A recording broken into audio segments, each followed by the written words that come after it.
আমরা আছি রায়ের বাজারের পাবনা হাউস গলিতে।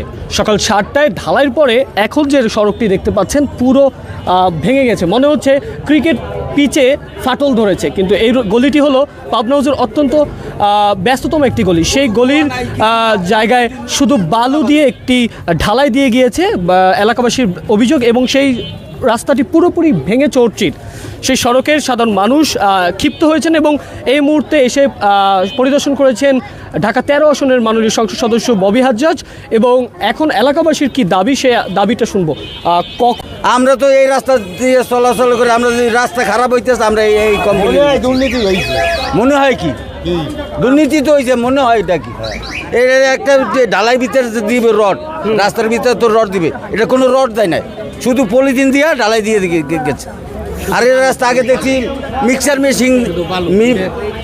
মেশিন দিয়ে আগে ঢালাই দিত, মাঝখানটা ঢালাই দিত, দুই সাইডে মানুষজন যাইতো।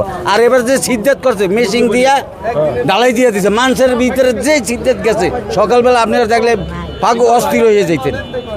আচ্ছা, শুধু বালু আর ইট ভাঙ্গার পর যে বালু থাকে না, মোটা বালুটা সেমের রাবিশ এইগুলা দিছে। মানে ঢালাই দেওয়ার পরে প্রায় 7-8 ঘন্টা পরও মানুষ যাওয়া আসা করতে পারে না, পাও পাড়া দিলে পাও ভিতরে ঢুকে জায়গা।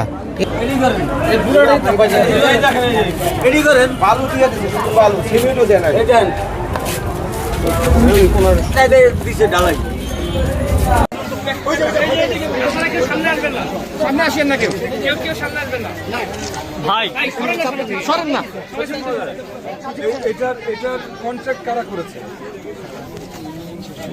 Engineering section. মানে আপনি কি ইঞ্জিনিয়ারিং সেকশন? আমি একটু মানে সকালবেলা যোগাযোগ করছি। সামনে দাও ভাই, একটু সামনে ঢুকতে দাও।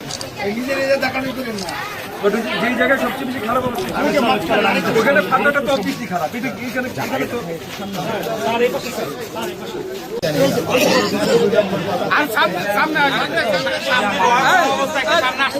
আমাদের লোকাল বাসিন্দারা আমাদেরকে জানায় এই গলিতে যে কাজ হয়েছে সেখানে যে অরাজকতা হয়েছে। তো এটা জানানোর পর আমাদের এই ওয়ার্ডের সচিব, মানে ওয়ার্ডের দায়িত্বে আছেন সচিব মহোদয়, তার সাথে আমি কথা বলি এবং উনি খবর নেন। খবর নিয়ে যে আজকে বাদ ইফতার আমি এখানে পর্যবেক্ষণে এসেছি, উনি আমার সাথে এসেছেন, আমরা দেখে গেলাম কি অবস্থা।